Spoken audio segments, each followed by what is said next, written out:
The Cats of Ulthar by HP Lovecraft.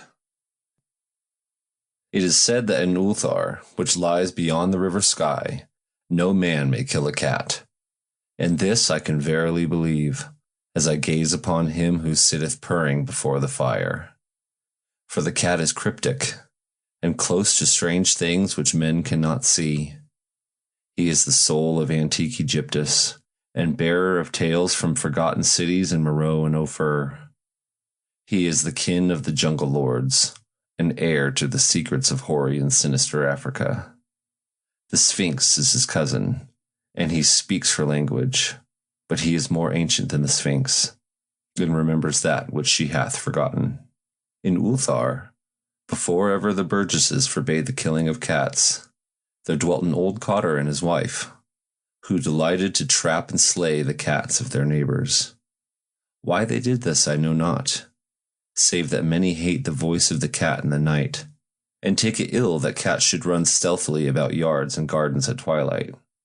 But whatever the reason, this old man and woman took pleasure in trapping and slaying every cat which came near their hovel.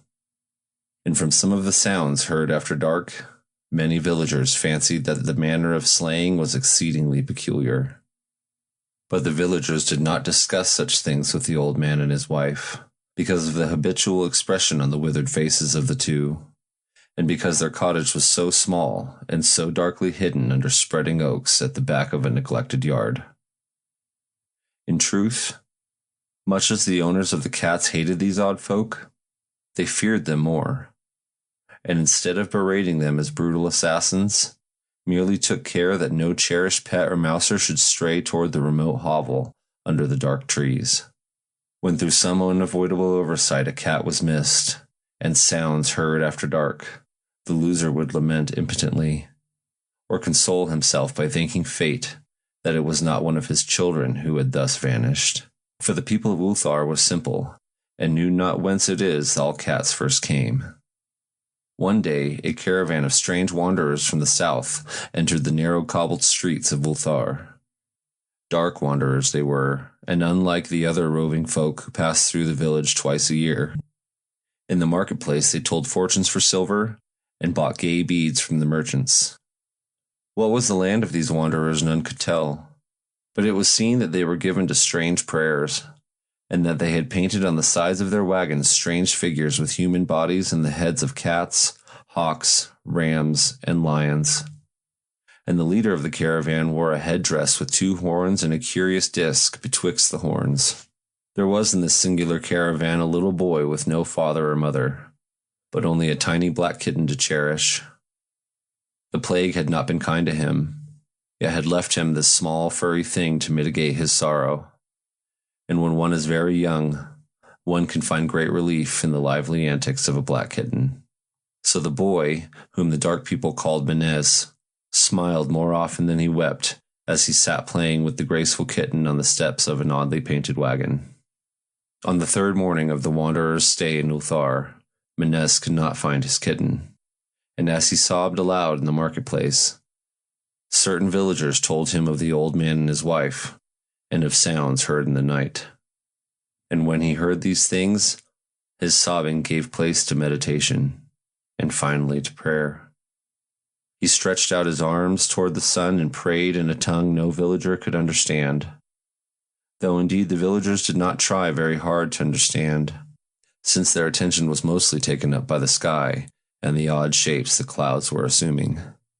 It was very peculiar, but as the little boy uttered his petition, there seemed to form overhead the shadowy, nebulous figures of exotic things, of hybrid creatures crowned with horn-flanked discs. Nature is full of such illusions to impress the imaginative. That night, the wanderers left Ulthar, and were never seen again. And the householders were troubled when they noticed that in all the village there was not a cat to be found. From each hearth, the familiar cat had vanished. Cats large and small, black, gray, striped, yellow, and white. Old Cranon, the burgomaster, swore that the dark folk had taken the cats away in revenge for the killing of Menez's kitten, and cursed the caravan and the little boy. But Nith, the lean notary, declared that the old cotter and his wife were more likely persons to suspect, for their hatred of cats was notorious and increasingly bold.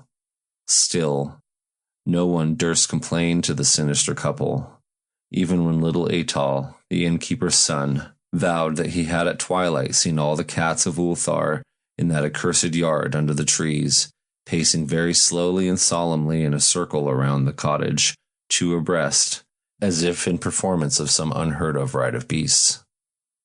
The villagers did not know how much to believe from so small a boy, and though they feared that the evil pair had charmed the cats to their death, they preferred not to chide the old cotter till they met him outside his dark and repellent yard. So Ulthar went to sleep in vain anger. And when the people awakened at dawn, behold, every cat was back at his accustomed hearth.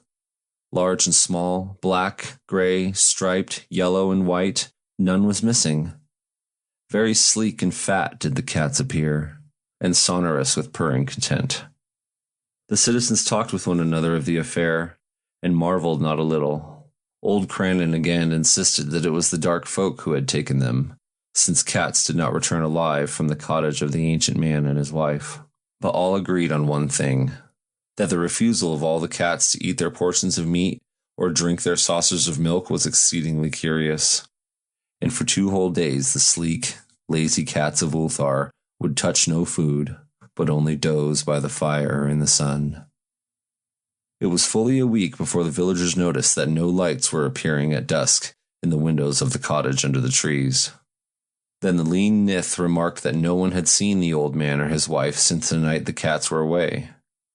In another week, the burgomaster decided to overcome his fears and call at the strangely silent dwelling as a matter of duty, though in so doing he was careful to take with him Shang, the blacksmith, and Thule, the cutter of stone, as witnesses.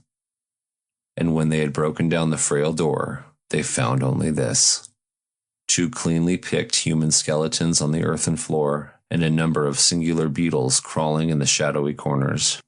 There was subsequently much talk among the burgesses of Ulthar. Zath, the coroner, disputed at length with Nith, the notary, and Cranon and Shang and Thule were overwhelmed with questions. Even little Atal, the innkeeper's son, was closely questioned and given a sweetmeat as a reward. They talked of the old cotter and his wife, of the caravan of dark wanderers, of small Menez and his black kitten, of the prayer of Menez and of the sky during that prayer, and of the doing of the cats on the night the caravan left, and of what was later found in the cottage under the dark trees in the repellent yard.